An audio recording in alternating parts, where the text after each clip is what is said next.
ஒருத்தி வாயிலிருந்து ஒரு வசனம் புறப்பட்டுச்சு. அது வசனம் கூட இல்லை. சிரபணிக்கா ஸ்திரீ, ஐயா மகா அசுத்தாவியால் கொடிய வேதனை படுறா, நீங்கள் சுஸ்தமாக்கணும். இவன் சொல்கிறா, பிள்ளைகள் ஏன் சொன்னார், பிள்ளைகளின் அப்பத்தை எடுத்து நாய்க்குட்டிகளுக்கு போடுகிறது நல்லதல்ல. இவன் சொன்னால் இது விசுவாசம் கூட கிடையாது. ஆமாம் ஆமாம், மேஜின் நான் நாய்க்குட்டி தான், மெய் தான், நான் புரஜாதி தான், நான் யூதன் அல்ல, யூத ஸ்திரீ அல்ல, மெய் தான். ஆனாலும் அந்த மேஜின் கீழ் விழுகிற துணுக்கைய நாய்க்குட்டிகள் கேட்டாரா? என்ன சொன்னாரு? மகளே விசுவாசம் பேசிருக்கு, உன் விசுவாசம். அல்லேலூயா. எதையா விசுவாசம்? இது விசுவாசமா? இல்லை. தன் நிலைமையை அவள் ஏற்றுக்கொண்டால் தட் இஸ் ஃபெய்த். புரியுதா? ஆமாம், நான் நாய்க்குட்டி தான்.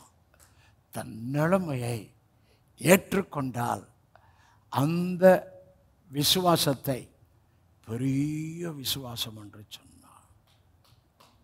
உன் விசுவாசம் உன்னை ரட்சித்தது என்று சொன்னார். வேதனை நீங்கி, இவளுக்கே வேதனை இருக்கு.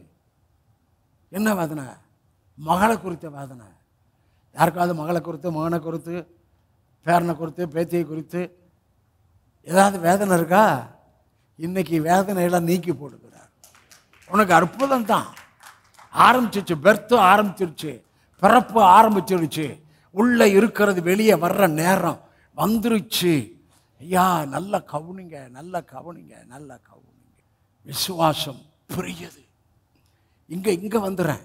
மாரியும் உறைந்த மழையும் வானத்திலிருந்து இறங்கி பூமியை நனைத்து விதைக்கிறவனுக்கு விதையும் புசிக்கிறவனுக்கு ஆகாரத்தை கொடுக்கிறது எப்படியோ அப்படியே என் வாயிலிருந்து உங்கள் வாயிலிருந்து புறப்படும் வசனமும் அப்படியே இருக்கும். நீங்கள் பேசிய வசனம் வெறுமையாய், மழை எப்படி பூமியை நனைத்து விதைக்கிறவனுக்கு விதையை புசிக்கிறவனுக்கு ஆகாரத்தை கொடுக்கிறதோ அப்படியே நீங்கள் பேசின வசனம் வெறுமையாய் திரும்பாது. அது செய்ய நினைத்த காரியத்தை செய்து முடித்தே. வசனம் ரொம்ப பேசணுங்க. ஒவ்வொன்றுக்கும் வசனத்தை பேச கற்றுக்கொள்ளுங்கள். For every thing, every NEET. சரீரத்துக்கு அடுத்த காரியம், பொருளாதாரத்துக்கு அடுத்த காரியம், குடும்பத்துக்கு அடுத்த காரியம், பிள்ளைகளுக்கு அடுத்த காரியம், சமுதாயத்துக்கு அடுத்த காரியம், வேலைகளுக்கு அடுத்த காரியம், ஒவ்வொன்றுக்கும் வசனம் இருக்கு. உங்கள் வாயிலிருந்து வசனம் புறப்பட்டாவே பிசாசுக்கு பயம். இயேசுவின் வாயிலிருந்து கிருபையுள்ள வார்த்தை புறப்பட்டது, இயேசுவின் வாயிலிருந்து அதிகாரம் உள்ள வார்த்தை புறப்பட்டது. உங்கள் வாயிலிருந்து வசனம் போய்கொண்டே இருக்கும்போது அந்த வசனத்தை டாடி கேட்கிறார், தேவ தூதர்கள் கேட்கிறார்கள்.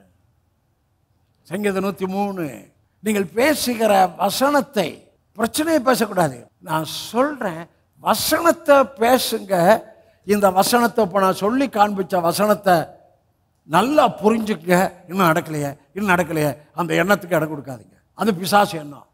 நீங்கள் பேசின வசனம் ஒவ்வொன்று எந்த வசனத்தை பேசுனீங்களோ அந்தந்த வசனம் அதற்குரிய ஜீவனை, அதற்குரிய ஆசீர்வாதத்தை, அதற்குரிய நன்மையை அது திரும்ப உங்களுக்கு கொண்டு வரும்.